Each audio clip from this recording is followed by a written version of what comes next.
Good afternoon. This is Jeanette. It's morning still. Well, it might be afternoon somewhere. So, good afternoon, good morning, good evening, wherever you are, wherever you're watching. Hello. Good day. That's a good answer, right? Good day. I look pink. I wasn't pink before. Oh, well. There's something about the StreamYard that just changes colors all the time. But you can see the background really nice today, which is wonderful. There, now I look like I've got skin color and not something else. So yay. It's weird how that happens. Okay. Squirrel. So, welcome to the Color Whisper Show, where we talk about all things home and healing. And today, we're going to talk a little bit more about healing stuff. The world has kind of blown up over the last couple days over Charlie Kirk's death. And however you feel about him, there's people that very much making a lot of fuss over the whole thing. And I want to read you something. I don't go to other people's words very often, but this was so beautiful. And my first degree is in literature, and words are so important. And we bandy these words around like crazy. And the thing is, the media is pushing them around because they do have an effect on us. The media is using words to create a reaction from us. And most people are just repeating these words, and they're not as aware of the effect that they have on us. So, for instance, in self-help, if you've done any self-help stuff, one of the first things they tell you is don't should on yourself, which is kind of funny because it sounds like another word, right? And you shouldn't do that one either. But we do this to ourselves all the time, right? I should do this. I should do that. Mark and I were just talking about doing a TEDx, and and he says, "Have you done one?" I'm like, "Oh, and there was a part of me, well, I should do that. Why haven't I done that? I should have done that." Well, I had other reasons I didn't do it, and I don't have any guilt over it. But the thing is, that thought was in my head. Those words were in my head where for a second I did should on myself. And I'm like, I'm a good entrepreneur. I'm a good storyteller. I'm a good speaker. Why haven't I done something like that that would get me more notoriety, that would get me more publicity, that would get me, I got a TEDx talk. Wow, I did a TED talk. People look at you different. It's like when I published my book, people looked at me different. Wow, you have a book. You have an Amazon bestseller. Okay, the truth is, Amazon bestseller you buy. You don't have to. You don't have to do hardly anything to become an Amazon bestseller. I'm going to spoil that thing. So if you're looking at something and it's like, oh, they got an Amazon bestseller, all you have to do is be a bestseller for 1 hour. That can be at 2:00 in the morning. Yeah. But I tell you, those words mean something to people. Now, I know that it took 15 people at 2:00 in the morning to get me to be an Amazon bestseller. I got the title. Yay. But what that title means to the world, or at least people don't know that fact, is that, oh, that must be a good book. And they step me up in their esteem because I wrote a book. It's an Amazon bestseller. Woohoo.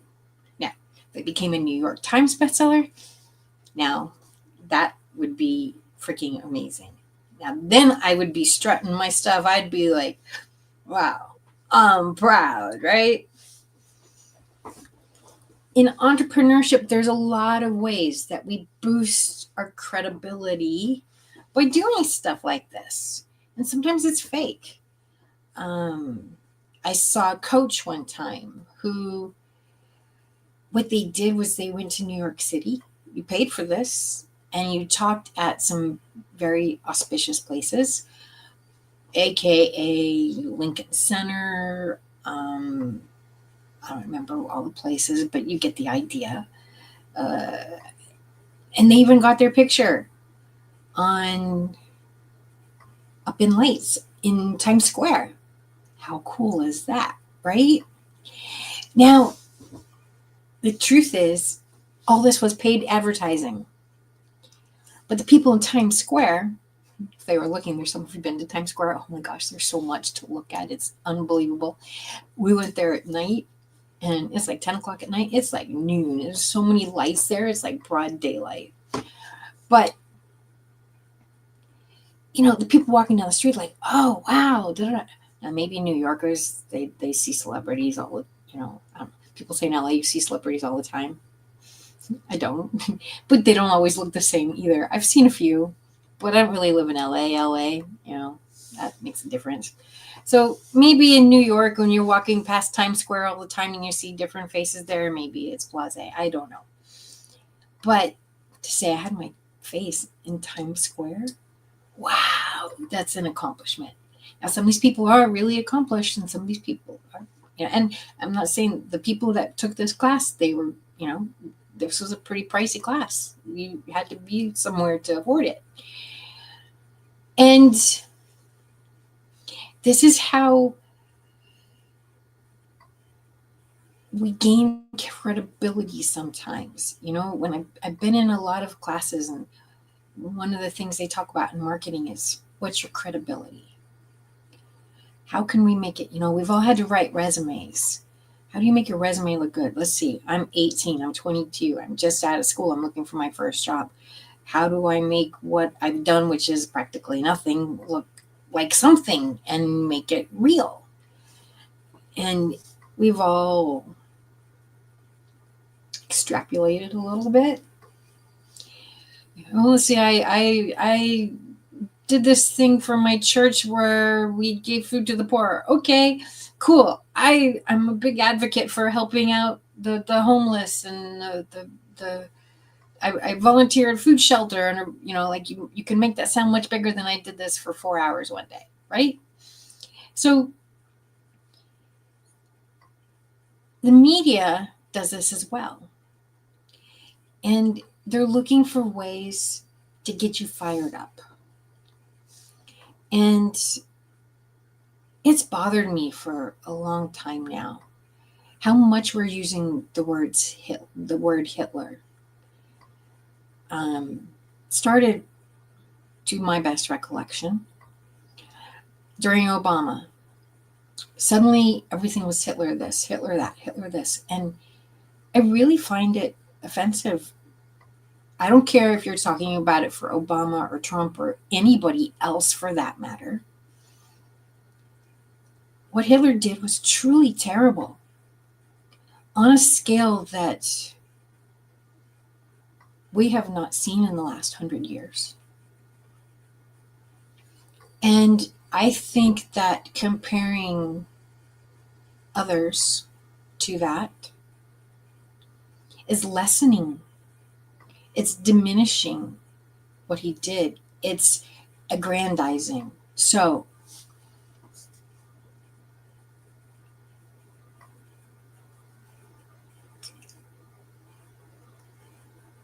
there's a lot of stuff he did that was not good. There's no question about that. And there's been a lot of stuff in politics that is not good. But I remember hearing Obama being called Hitler, and then it's Trump, and there's a lot of stuff in that which we're not going to get into, because this is how the media plays with us, right? Let's make this normal, right? And we're also at a place in history where there's a lot of people who didn't even study Hitler. All they know is like a couple paragraphs they read in a history book, if they read it and paid attention in school, which a lot of people hate history. So they didn't. They just like, oh no, Hitler's a bad guy. There's a lot of bad guys out there. Hitler was a terrible guy. Let's not equate bad with terrible. I don't care who we're talking about. Let's not equate bad with terrible. There is a desensitization that is happening here that I find very disturbing.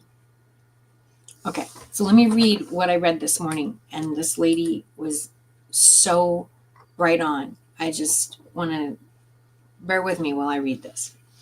Offense does not equal hate. offense is a personal reaction.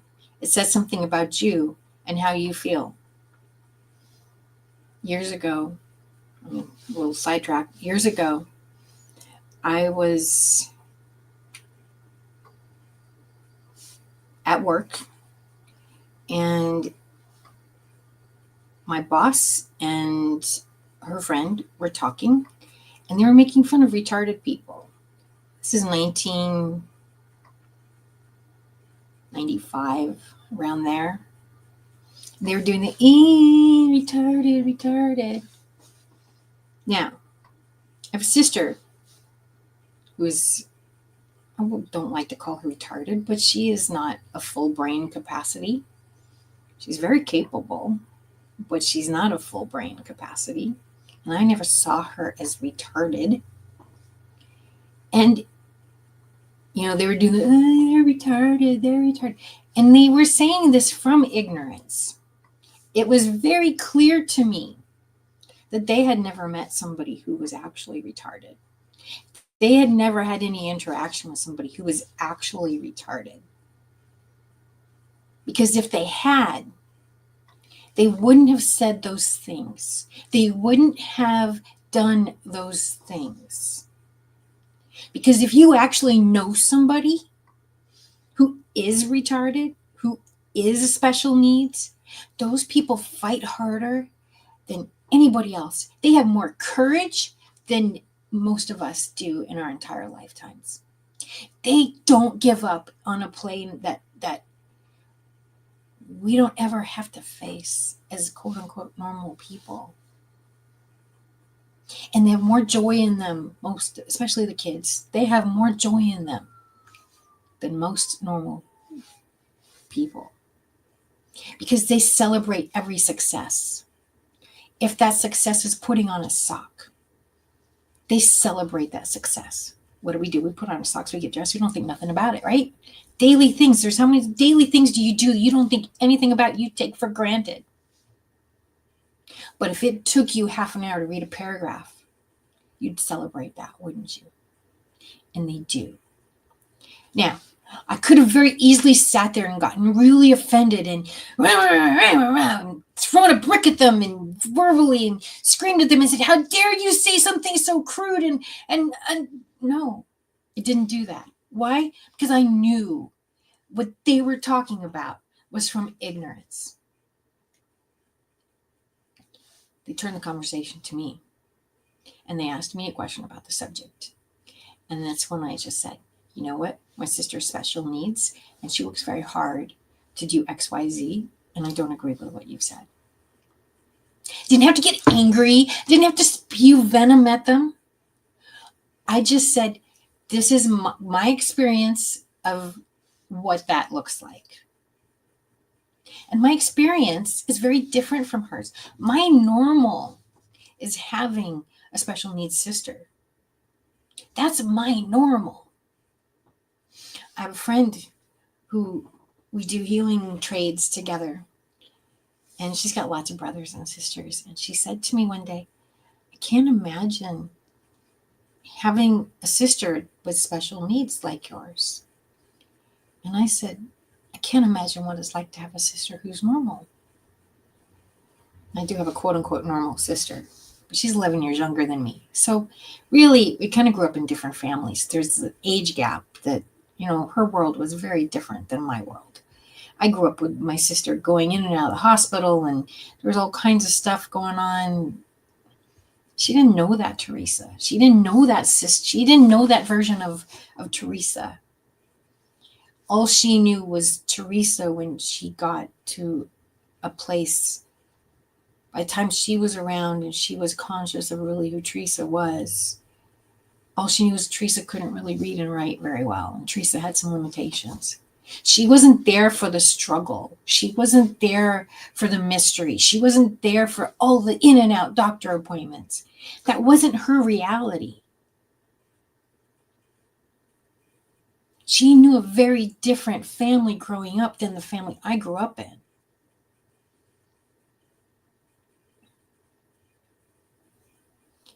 And she's got some other issues too, which we won't get into. But Her reality growing up was so different than Teresa and mine. Totally different.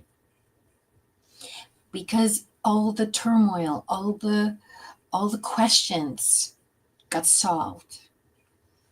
But now we're same family, but totally different realities, 11 years apart. The world was different. Our parents were different. I mean, we had the same parents, but who my parents were, with having a child that's a medical mystery and me, versus having having two kids who, pretty capable. Teresa was stable at that point, and the baby is so different. I mean, can you imagine? My mom is taking care of both of us, and she's struggling to do that. Well, with an 11-year-old and a 10-year-old around to help, my mom had a lot of help with that baby. So, I don't, her reality was just so different than mine. Anyway, so these people that I worked with, and I knew that they just didn't know. They just didn't know. They didn't have the experience that I had. They didn't know what was, they didn't have that experience. And when I said my version of it, they just both kind of shut up and went, "Oh, they didn't know." And they got really sheepish and they apologized. It didn't have to be World War III. It just was, let's talk about this. Okay, you have a different experience. Let's talk about this. You look on social media the last few days, it's a freaking war. People are saying things that they don't really know what they're talking about, some of them. They're misquotes. Half a quote being used. Oh, this justifies what I said. You're not using the whole quote. These friends, this boss and her friend, all they saw, this in the 90s, so you didn't see a lot of people on television who were handicapped. You didn't see a lot of retarded people on television. What they saw was, that's what was on TV. That's what they knew. That's what was in their world experience.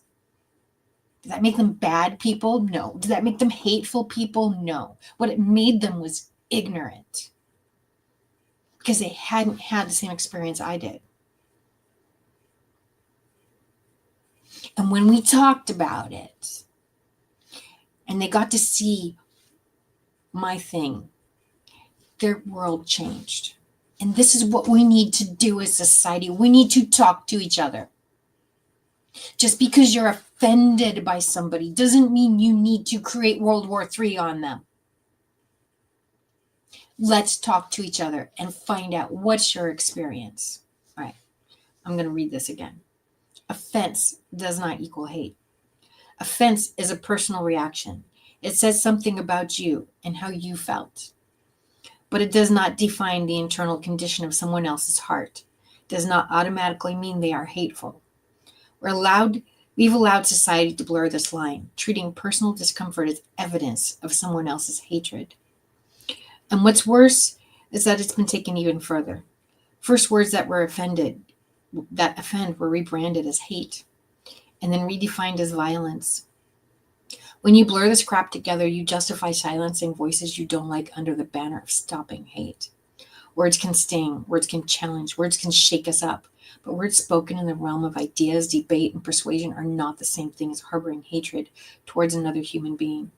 And very clearly and obviously not the same thing as actual violence towards another human being. This distinction matters because the moment we decide offensive equals hateful or violent, we've handed power to whoever feels offended to declare what's allowed and what's not. That's not freedom. That's tyranny dressed up as safety or moral justice. If speech equals violence, then actual violence becomes justified self-defense and even thought of as necessary. If a statement you disagree with is framed as a violent attack, then pulling a trigger becomes an act of protection, an act of moral responsibility. That's the death of free society. The slippery slope has been intentional. Offense, I don't like what you said. Hate, what you said is hate. Violence, what you said is violence. Once you get there, any punishment up to and including assassination can be excused as justice and celebrated as getting the bad guys and doing what's right to protect us and necessary. You don't realize what a dangerous slope that is until that thought process is used against you. I'm going to continue reading her thing here because it's important. And P.S., I'm not talking about Charlie Kirk. I don't know the freaking man. I'm not in the business of vouching for politicians or public figures I know very little about and I've never even met. My point is, regardless of what you think about him, there's a lot of people who didn't agree with him. Nobody said he has to agree with him. He didn't force anybody to agree with him. You don't have to agree with him, but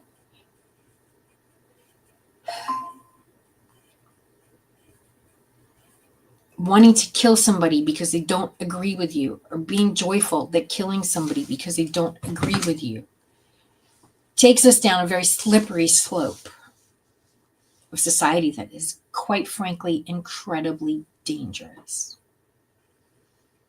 By today's standards, what my boss and her friend did was hate speech. It was violent attack by today's standards. In 1995, it was not. Should people go around making fun of people who are handicapped? No. Do people who don't understand, who don't know what's going on, who've not had that experience, are they going, human nature is we make fun of what we do not understand. That is human nature. Human nature, unfortunately, it sucks. Humans by nature find cliques, religions, politics, hobbies, work things where they can feel like they are assimilated. They feel part of the crowd. There's a few people that don't need that. There's a few people out there that are fine being by themselves. And I have to tell you, sometimes it's a really beautiful thing. One of the things I've learned is a wardrobing technique. And the lady who taught it to us, she would do season seminars. And I loved going to the autumn seminar. I loved it. First of all, she had shopping there. Everything was, turn this off. I just wanted to read you that. Everything that was for sale was autumn. The activities we were doing were autumn based. Everybody there was autumn. Now, you may have a church that you go to, you believe in the same thing, in the same kind of community. You may have a hobby that you do and you feel that same kind of community. Let me tell you, spending a day with a bunch of autumns was one of the most amazing community-minded things I've ever done in my life. Ever. Being around people with the same energy as me was like miraculous. It felt like there's things that I could say that I wouldn't say normally. Autumns are very direct, so we would be the topic. What do you think? Well, okay. Now, typically, if you're with a friend, okay, what do you think? But there's a lot of even friends who wouldn't tell you what they really think. They might, sugarcoat it a little bit. They might do this. They might do that. But being able to go up to anybody else there and know that they're going to be honest with me. Wow. To have us all working at the same speed of energy. This goes beyond religion. This goes beyond politics. This goes beyond anything you can imagine. That all of our energy was running at the same speed. It was absolutely incredible, and I look forward to it all year. It was one of the most joyful things. This has nothing to do with color. This has nothing to do with politics or religion or any other thing you want to put a box on somebody. We had everybody there, all creeds, all colors, all everything, right? But we all had the same energy level. It was amazing. And as much as I looked forward to that event every year, and yeah, I was kind of sad when it ended because it was a level of connection that I didn't get anywhere else. And it's impossible to get anywhere else. I have dear friends who are not my season. And the thing is, there's 4 seasons. There's 4 different personality types. And you know what? The world needs all 4. It truly needs all 4. There's things I'm not good at that the other seasons are better at doing. And as much as I enjoy that day, I couldn't handle my whole world being like that all the time. Although, boy, would I get a lot done. Oh, man. I'm helping a friend who's in autumn clean stuff out right now. Clean up her house and do some organizing with her. And she was telling me, she told a friend, oh, Jeanette, Jeanette's helping me. And she tells her friend, and she's an autumn. And she's an autumn, which I'm not. But anyway, she says, I try to now she's what we call a spratum. So she's got a lot of spring energy, but she's an autumn. She's got a lot of both. I'm an autumn. I'm more autumn, but I got some spring. Being an entrepreneur, you got to get in touch with your spring somewhat. So anyway, she tries to procrastinate or do something to distract and fun. And there's been a few times I'm like, you don't really need that. What are we doing with that? Let's do this. And I'll be honest with you, I'm just doing what I've been brought there to do, is let's fix this, right? So she tells me, she says, yeah, I try to distract her and she gives me this look. And she says, she's scary. I know she's saying this tongue in cheek, but she also knows autumn to autumn, she's not going to get away with it either, right?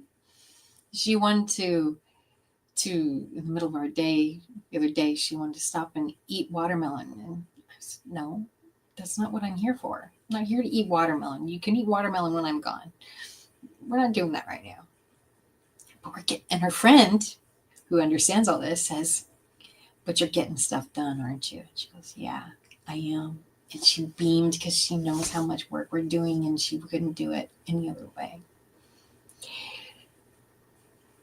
So while this particular day is, being around autumns all the time is amazing, I know that I need my other season friends. I know that I need their presence in my life. I know that I need their presence in this world. And that's what we need to get back to in society. We've got to this place where, I don't care which side of the fence you're on, I've heard it both ways. I've heard both sides say it. The other side doesn't deserve to live. People are rejoicing that a man is dead. He did hateful things. He invoked violence. Why? Because he said something you didn't agree with? Is that invoking violence? This lady and her friend, were they invoking violence on me? I've been talked down to. I've been told horrible things about me. See, our words do mean a lot. And, we all grew up with sticks and stones may break my bones, but words may never hurt me. You know what? Words do hurt. They do. People spend a lot of time in therapy over words that were said. And if you've been a lot of time in therapy and you've done a lot of work on yourself, you know that a lot of times these words were not said with the intent even necessarily to harm you. Our parents did the best they knew how, right? There's no guidebook Some of the guidebooks were crap. How many of us were brought up on Dr. Spock? Ugh. That should have been thrown away a long time ago. I think it has. I don't think Dr. Spock's a big thing anymore. But there was a whole generation of us that were brought up on Dr. Spock. We had some very uncaring attitudes, frankly.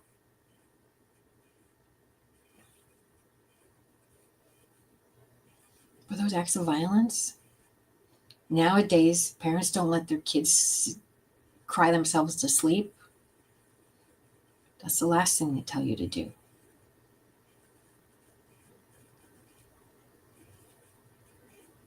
It's neglect now.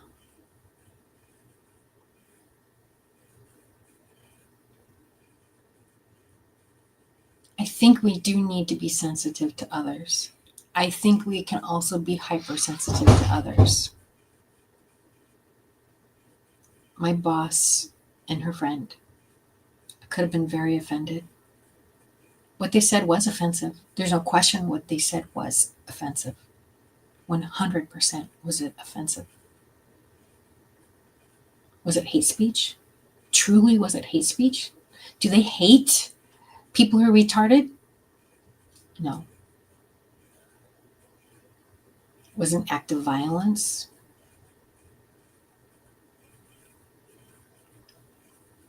No. It's an act of ignorance. I've seen a lot of people in this Charlie Kirk thing talking about he believed that women should be submissive. Now, let's just take Charlie out of it. First of all, this is something that comes from religion, right?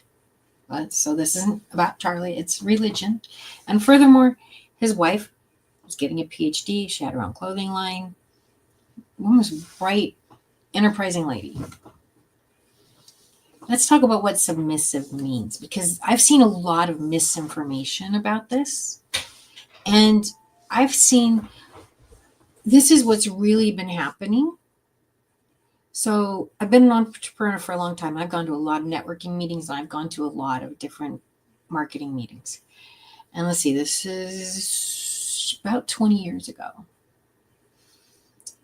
There was this whole I'm a goddess coach thing that came along. Everybody was suddenly a goddess coach. What does being a goddess coach mean? What it meant was getting in touch with our femininity. As women, we've lost our femininity. And being submissive does not mean that we're just little slaves doing whatever you say without question. First of all, a good husband doesn't do that. A good husband is always looking out for the wife. Years ago, I had a friend who got married, and they had 2 weddings because she's Catholic. And so they need to get the sacrament of marriage, wedding, and then they had the wedding where they at the venue that they wanted. And we're at the church wedding. And the priest said something I'll never forget. And he said, today we celebrate the sacrament of marriage. And they went through some process. The priest had talked to them and stuff. And he said, but the truth is, I can perform the sacrament of marriage, but I can't give you the sacrament of marriage. It's something that the 2 of you have to give each other. And it's not something you give each other once. It's something you give each other every day. And what the sacrament of marriage is there's a triangle. There's you, there's me, and there's us. Now, some people also say that's God. Some people say that's God. And what it means is that whatever you and me does is good for us. And people who are more religious say, okay, is in God's glory, is in what's going to please God. And what pleases God is we're good to each other. So however you want to, the sacrament of marriage says us. Each of these two things is going for the glory of what's better for the unit. That doesn't mean both people disappear in this triangle. My ex loved to sing. It filled his soul in a way that nothing else could. And we had a couple of years where he didn't sing. He got so dull and lifeless, and like, you need to go sing, go find some place to sing. This was such an integral part of his being. It's like me not being able to decorate, me not being able to design and be creative. This was food for his soul on a level that he was starving without it. Him singing was good for the triangle because it filled his cup. And he can't, and it doesn't matter if one person's cup is empty, they can't help the other person. The idea is that both people fill their cup. Then that creates a space where you can take care of children, where the us becomes strong. He needed to sing. Now, him singing 3 days a week was too much. So there's balance, right? I need to create. This is such an incredible part of my soul. But if I'm working 16-hour days and he comes home and I'm still working till 10, 11 o'clock every night, that's bad for us. You know, being submissive as a woman, there's all these goddess coaches. There's been a lot of femininity coaches and masculinity coaches, the divine feminine, divine masculine. They take this out of politics, out of religion, out of everything, and they talk about the same thing.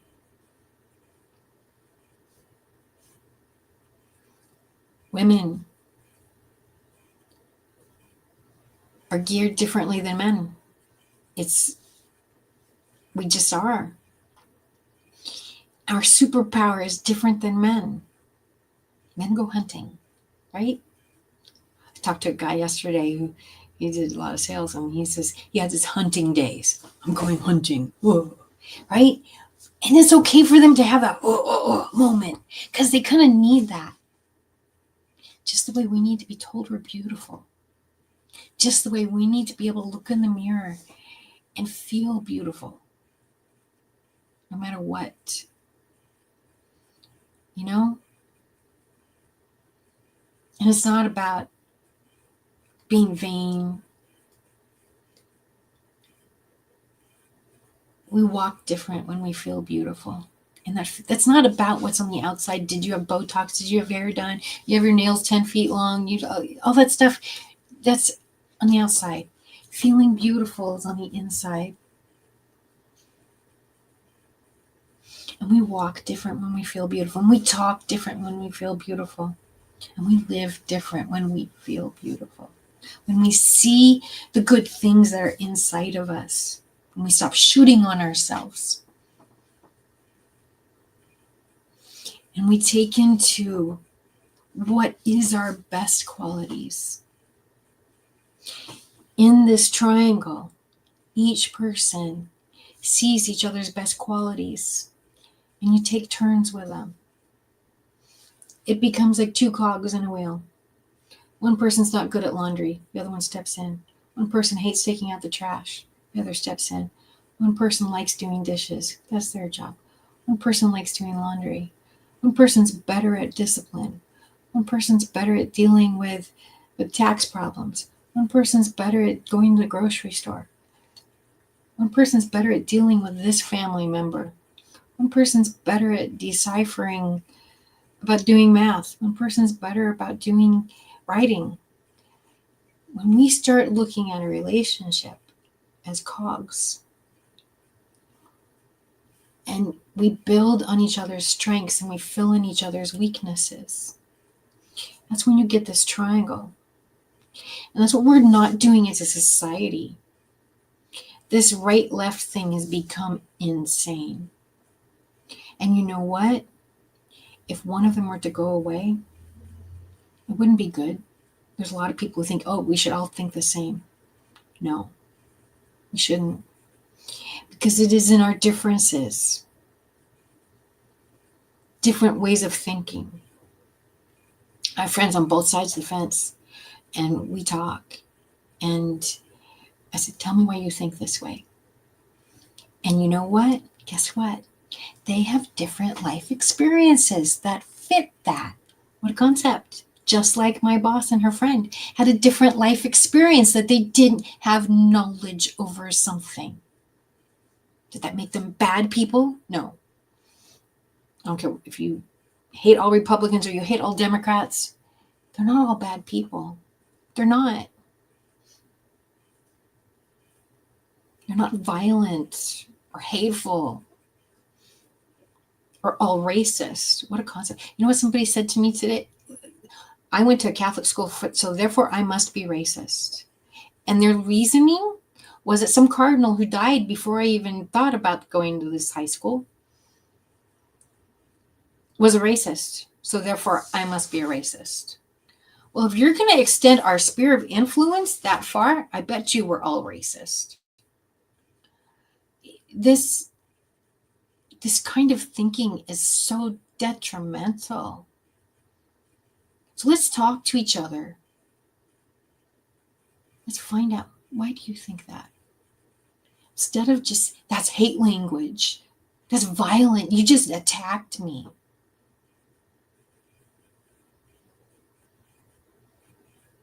Why do you think that? Let me step in your shoes for a minute. See where you come from.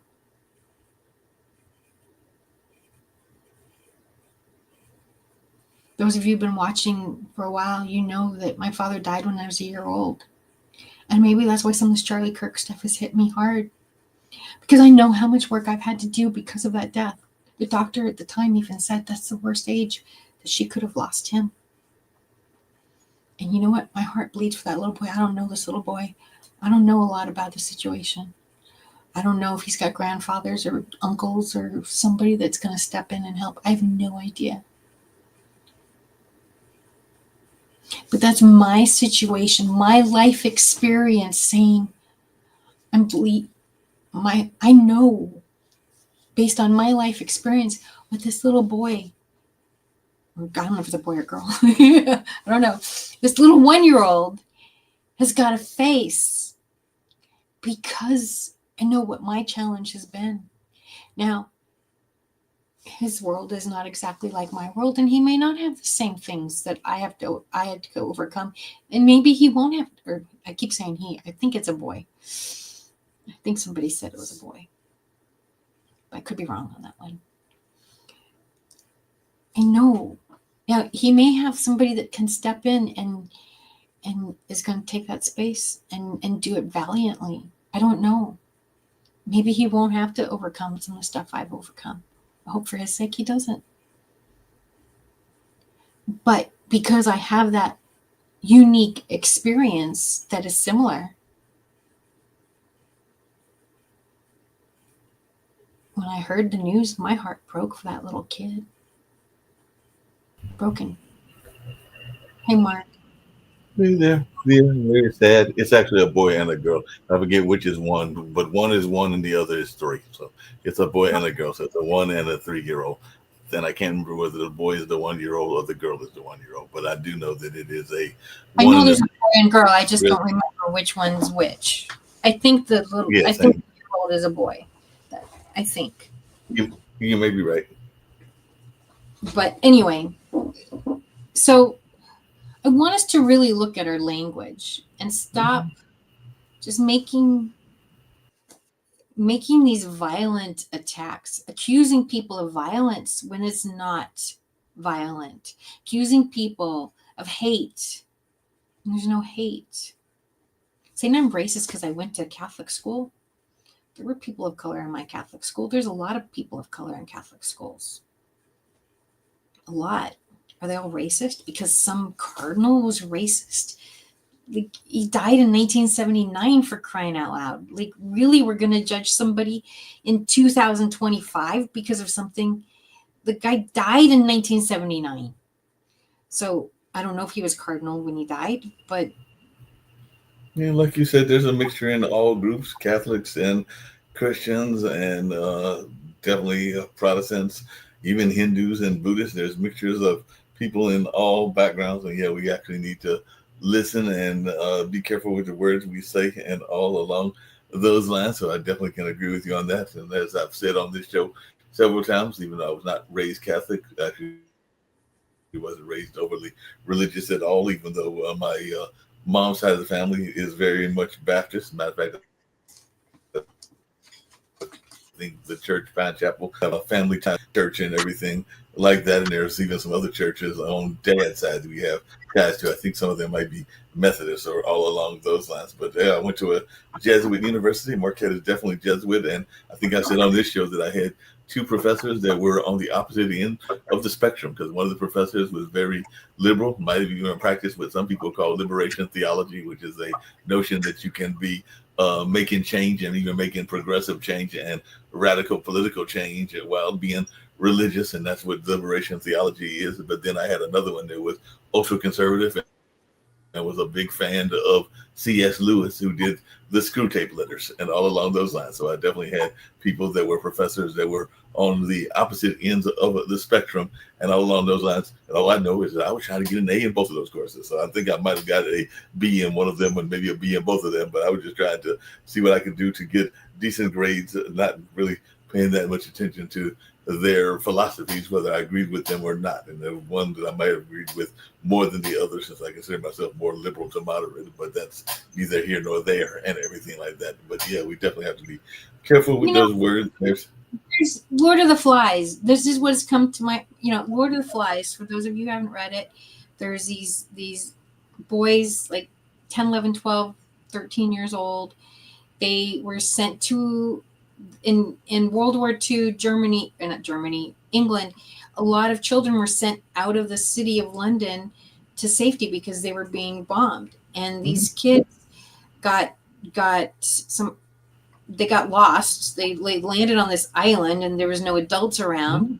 And there was this one kid who was fat and he couldn't do as much stuff as some of the other kids. And they started picking on him and eventually they killed him. And it was mob rule.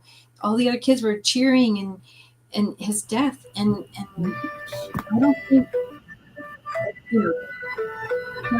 it's the noise, Mark. And there are people that in my life who've done some heinous things to me, and I will not shed a tear when they die, but I'm also not going to do that. Yep. And that's not okay. Mark,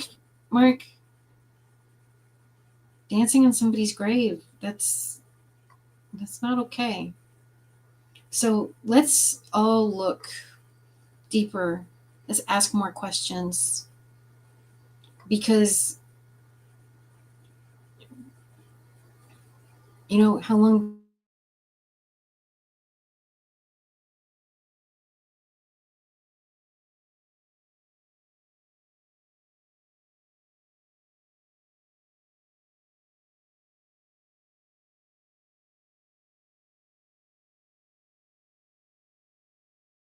Thank you coming. Okay. Gotcha. I'll see you tomorrow. All right. Okay, bye.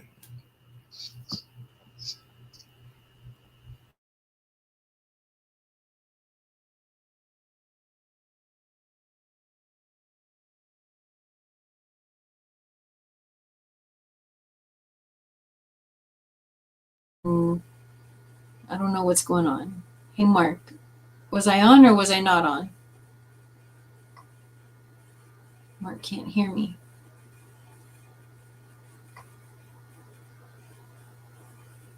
Mark? Don't you love live? And tech issues. Technology is so wonderful when it works, and when it doesn't work, it's just not. Mark is muted, and I think he's busy. It sounded like he had some phone calls coming in or something going on. Maybe there's a new podcast coming on after me that he needs to give attention to. So anyway, guys, be good to one each other. How hard is that? Be good to each other.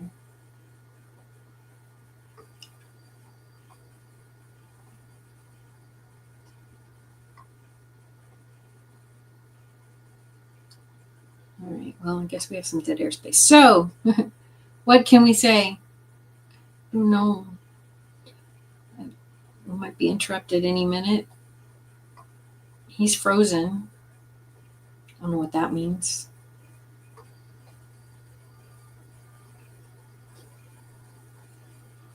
I don't know what that means. He's never been frozen before. Usually he's there or he's not there. He's never been frozen.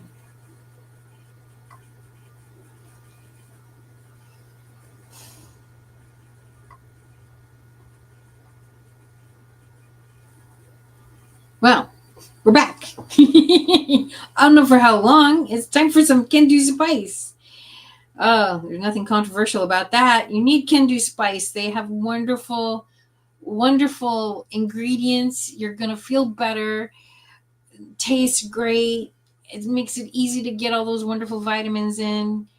And, it's got ashwagandha, which helps you to keep calm, helps deal with stress, and so many other things.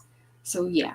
Let's It hit sounds like you're talking about that wonderful Kendu Spice, which means it must be time for us to get to Kendu Spice. And all along those lines, my job was trying to see whether that was coming in. I was like, today's the day off. I wasn't planning on it, so they said I didn't have to come in. So that's always a good thing.